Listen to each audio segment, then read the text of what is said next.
जय श्री बालाजी महाराज, श्री शिवाय नमस्तुभ्यम। ईश्वर की कृपा आप सब पर बनी रहे। सिंह राशि जून 2024 जानते हैं क्या कुछ लिखा है सिंह राशि से जुड़े जातकों के जीवन में जून 2024 को लेकर। ये महीना यानी जून का जो महीना है वो आपके लिए कुछ मामलों में ध्यान देने के लिए संकेत कर रहा है, लेकिन कुछ मामलों में अनुकूल रहने की भी संभावनाएं दिख रही हैं। करियर के मामले में आपको अच्छी सफलता मिल सकती है, मनचाहा परिवर्तन आपको प्राप्त हो सकता है।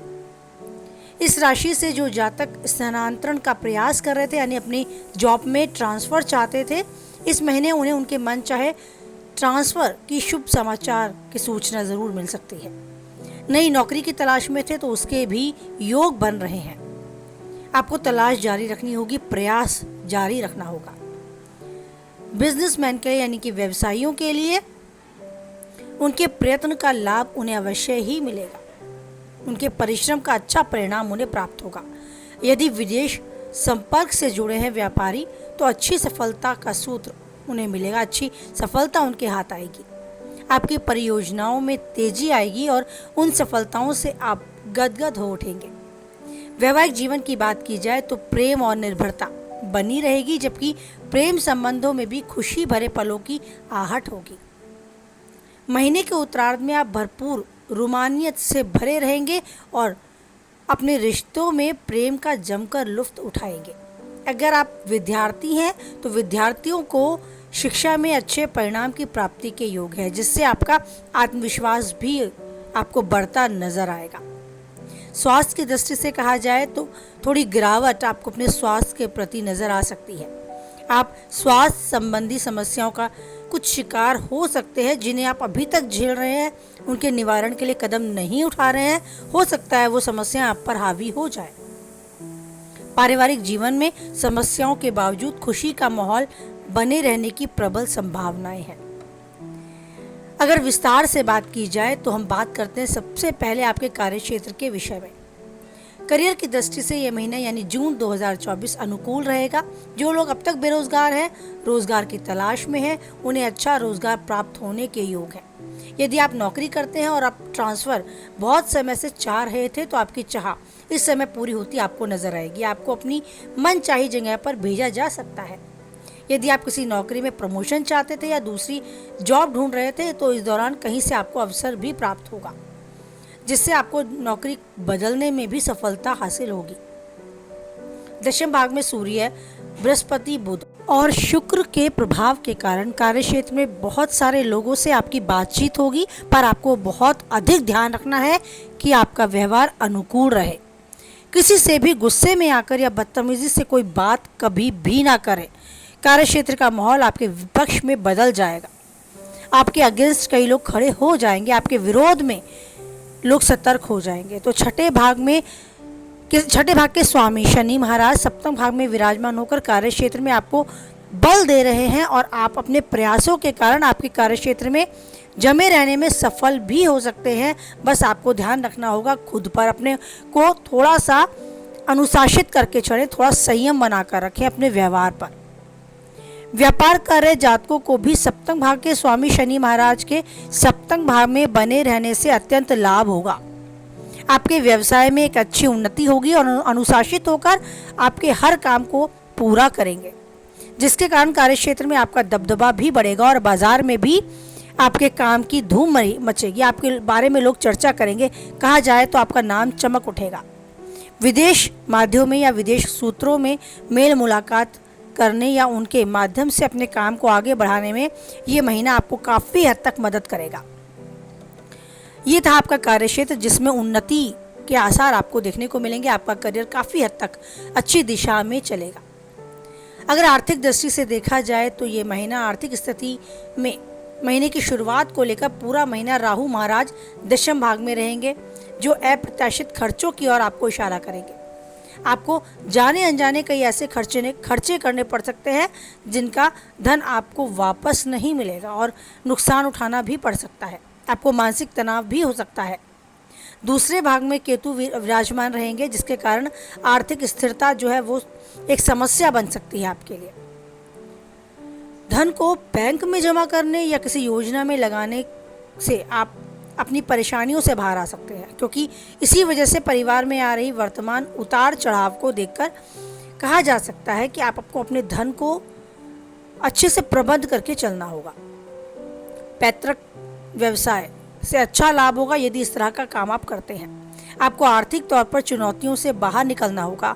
हालांकि बुध शुक्र सूर्य महीने को उत्तरार्ध में एकादश भाग में आकर आपकी आर्थिक समस्याओं को दूर करने में महत्वपूर्ण भूमिका निभाएंगे। उतार चढ़ाव रहेगा, लेकिन फिर भी कुछ हद तक अपने आप को ऊर्जावान बनाते हुए आप अपनी आर्थिक दिशा को सुधारने का यथासंभव प्रयास करेंगे और सफलता भी पाते रहेंगे। सेहत यानी स्वास्थ्य, यह महीना स्वास्थ्य की दृष्टि से कुछ कमजोर रहेगा। पूरे महीने राहु महाराज अष्टम भाग में विराजमान रहेंगे, इससे आप अपने प्रति कुछ लापरवाही कर सकते हैं। यही आपसे गलती हो सकती है कि आप किसी बड़ी बीमारी की चपेट में आ सकते हैं। राहु के कारण आपको अपने खान पान पर विशेष रूप से ध्यान देना होगा, क्योंकि खुद के प्रति लापरवाही भरा रवैया राहु को मजबूत बनाकर उसे आपके स्वास्थ्य कष्ट दिलवा सकता है। आप अपने खान पान की आदतों पर भी ध्यान दें। अपने दिनचर्या को भी सही तरीके से अनुशासित करके चलें। अपने स्वास्थ्य समस्याओं को बहुत हद तक कम कर सकते हैं यदि आप अनुशासित दिनचर्या का पालन करते हैं, एक सही खान पान का पालन करते हैं। नवम भाग में मंगल के ऊपर सप्तम भाग में बैठे शनि महाराज की दृष्टि होने के कारण हो सकता है आपके घर के बुजुर्ग, स्पेशली पिताजी, तो कुछ स्वास्थ्य संबंधी समस्याएं बढ़ सकती हैं, उनकी परेशानियां बन सकती हैं, तो आपको उसके प्रति भी ध्यान देना होगा। उनकी इन समस्याओं के प्रति निवारण के लिए कदम उठाना होगा। महीने के उत्तरार्ध में स्वास्थ्य समस्याएं कुछ हद तक आपको राहत देकर जाएंगी, लेकिन आपको अपनी छोटी बड़ी परेशानियों को अनदेखा नहीं करना है, क्योंकि अगर सेहत सही है तो सब कुछ सही है। आपके जीवन में सबसे इम्पॉर्टेंट है आप खुद। तो अपने जीवन में, अपने परिवार, अपने समाज, अपने कार्य क्षेत्र में खुद को ऊर्जावान बनाए रखने के लिए आवश्यक है कि खुद की सेहत, खुद के स्वास्थ्य पर आप विशेष रूप से ध्यान दें। प्रेम व वैवाहिक जीवन, यदि आप किसी से प्रेम करते हैं तो उनसे अब कह देने का समय आ गया है। अपने दिल की बात उनसे खुलकर कह सकते हैं, इसीलिए चाहे तो किसी अच्छी सी जगह जाकर उनको सरप्राइज़ दे सकते हैं। जितना जल्दी हो सके आपको इस समय को समझना होगा, इस समय की अनुकूलता का फ़ायदा उठाना होगा। ये समय आपके पक्ष में है। यदि आप पहले से किसी के प्रेम संबंध में हैं तो यह समय थोड़ी सी परीक्षा ले सकता है आपकी। आपके प्रियतम काम के सिलसिले में काफ़ी व्यस्त रह सकते हैं या आपको थोड़ा सा इग्नोर भी कर सकते हैं। इस कारण आपको कुछ समय के लिए उनसे थोड़ी दूरी का सामना करना पड़ सकता है और थोड़ा सा मनमुटाव या एक गलतफहमी भी थोड़ी सी पैदा हो सकती है, लेकिन इस बात को आप अपने अंतर मन से सोचें, समझें और खुद से सुलझा कर चलें। लगभग 12 जून को शुक्र एकादश भाग में जाकर पंचम भाग में दिखेंगे, जिससे आपके रिश्ते में रोमांस बढ़ेगा। रोमांस के काफ़ी अच्छे पल आएंगे। बुध 14 जून को एकादश भाग में जाकर पंचम भाग में दिखेंगे, जिससे आप अपनी बातों को सहजता से अपने प्रियतम से कह पाएंगे और इससे आप दोनों के बीच में एक अच्छा जुड़ाव होगा, रिश्तों में मजबूती आएगी। सूर्य महाराज 15 जून को एकादश में आकर पंचम भाग में देखेंगे, जिससे बीच बीच में अहम का टकराव थोड़ा सा हो सकता है। अगर अविवाहित है तो अविवाहित जातकों के लिए ये महीना अनुकूल रहने की संभावनाएं दिखाता है। जीवन साथी अनुशासित जीवन साथी के रूप में सभी जिम्मेदारियों को निभाने की कोशिश करेंगे। आपके ऊपर भी परिवार वालों का अधिक दबाव जो कम होगा, लेकिन यदि आप से रूठे हैं वो तो मनाने की कोशिश आपको करनी होगी। रिश्ता मजबूत होगा, बहुत बढ़िया होता चला जाएगा। आपका मन भी प्रसन्न होगा। अपने रिश्तों को अपने हाथ में रखें, अपने रिश्तों को बांध कर रखें, तो इस प्रेम के धागे को और मजबूत करें, खुद की जिम्मेदारियां लें। पारिवारिक जीवन के विषय में अगर बात की जाए तो पारिवारिक तौर पर मध्यम रहने की संभावनाएं हैं इस महीने। वैसे तो सूर्य, बृहस्पति, बुध और शुक्र दशम भाग में रहकर आपके चतुर्थ भाग को देखेंगे, जिससे पारिवारिक जो जीवन है वो अच्छा सामंजस्य आपको उसमें देखने को मिल सकता है। आपस में प्रेम बढ़ता नजर आएगा, एक दूसरे को भरपूर तवज्जो देंगे, आप एक दूसरे का सम्मान करेंगे, प्रेम स्नेह की भावना आपको परिवार में नजर आएगी। लेकिन दूसरे भाग में केतु महाराज विराजमान रहेंगे, दूसरे भाग में स्वामी बुध महाराज भी दशम भाग में रहेंगे, जिससे कुछ ऐसी बातें मुंह से निकल सकती हैं जो किसी के सामने वाले को बुरी भी लग जाए। इससे पारिवारिक जीवन में थोड़ा सा तनाव आ सकता है। तो आपको चाहिए ऐसी आदतों में थोड़ी सी दूरी बना के रखें। यदि किसी भी तरह से रिश्ता टूटता है, रिश्ते में तनाव या खटास आती है, तो ऐसा ना हो उसके लिए प्रयास करें, नहीं तो आपको बाद में पछताना पड़ेगा ऐसा हुआ क्यों। तो परिवार के बुजुर्ग सदस्यों के स्वास्थ्य का भी आपको इस समय ध्यान रखना होगा। इस दौरान पारिवारिक लाभ भी आपको प्राप्त हो सकता है। घर की आर्थिक स्थिति में सुधार नज़र आएगा। माता जी में आपको मार्गदर्शन आपको वो देंगी। घर के बड़े आपको एक अच्छी सलाह देंगे।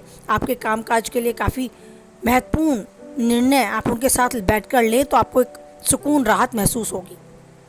मार्गदर्शन के लिए बहुत कामयाबी ये समय आपके लिए लेकर आएगा यदि आप अपने घर के बड़ों के साथ समय बिताते हैं।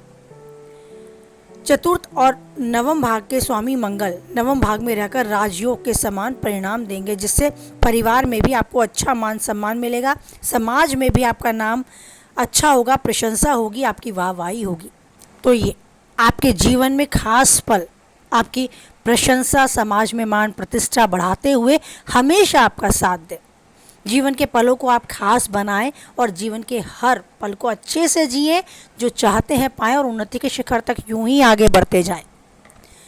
आपके ऊपर ईश्वर का आशीर्वाद प्राप्त रहे, इसीलिए सबसे ज़रूरी है उस ईश्वर से जो चाहते हैं वो मांगे, लेकिन कहें कि मुझे वो दें, अगर मेरे लिए वो सही है तो दें। साथ ही उसे हमेशा धन्यवाद देते चलें। उस ईश्वर को भूल कर भी धन्यवाद देना ना छोड़ें, क्योंकि जो उसने दिया है उसे उंगलियों पर काउंट नहीं किया जा सकता, उसे गिना नहीं जा सकता। और उनका वो अनगिनत रूप से हमें उपहार, हमें आशीर्वाद देना पैसों से नहीं खरीदा जा सकता। बहुत कुछ ऐसा है आपके पास जो दूसरों के पास नहीं है, और बहुत कुछ ऐसा है जो ईश्वर ने प्रसन्न होकर स्पेशली आपको खास मानते हुए दिया है। बैठकर सोचे विचार करें, यदि सच में ऐसा आपके पास है, बहुत है, तो उस ईश्वर का हमेशा धन्यवाद करते चलें। कुछ और नहीं तो एक स्वस्थ शरीर, स्वस्थ मस्तिष्क आपको दिया है जो बहुतों को नहीं दिया। तो इस खास उपहार के लिए, खास आशीर्वाद के लिए उस ईश्वर का धन्यवाद करना कभी ना भूलें। सोते समय ज़रूर थैंक्स गॉड ज़रूर बोला करें। अपने शब्दों में, अपनी भावनाओं में ईश्वर को धन्यवाद करें। बस उन तक एक कनेक्शन बनाकर रखें कि जो उन्होंने दिया उस चीज़ के लिए हम हमेशा आपके शुक्रगुजार हैं, हमेशा आपको नमन करते हैं, हमेशा आपके चरणों में जगह चाहते हैं।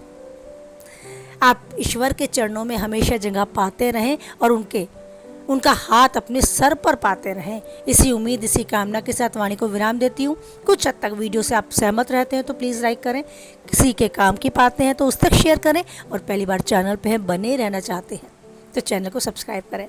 साथ ही नोटिफिकेशन बेल को भी ऑन करें, जिससे आने वाली वीडियो की सूचना आप तक पहुँच जाए। मेरी मोटिवेशनल वीडियोज़ को भी प्लीज़ प्लेलिस्ट से कभी देखा करें। हो सकता है कुछ राहत, कुछ सुकून, आपके कुछ क्वेश्चंस का आंसर आपको मेरी मोटिवेशनल वीडियोस में मिल जाए। तो जब फुर्सत हो प्लेलिस्ट प्लीज़ एक बार चेक करा करें। किस हद तक मैं आपकी बात को समझने में और अपने आप को समझाने में सहमत हूँ, सक्षम हूँ, कमेंट बॉक्स में प्लीज़ अपनी राय, अपनी सलाह मुझे दिया करें।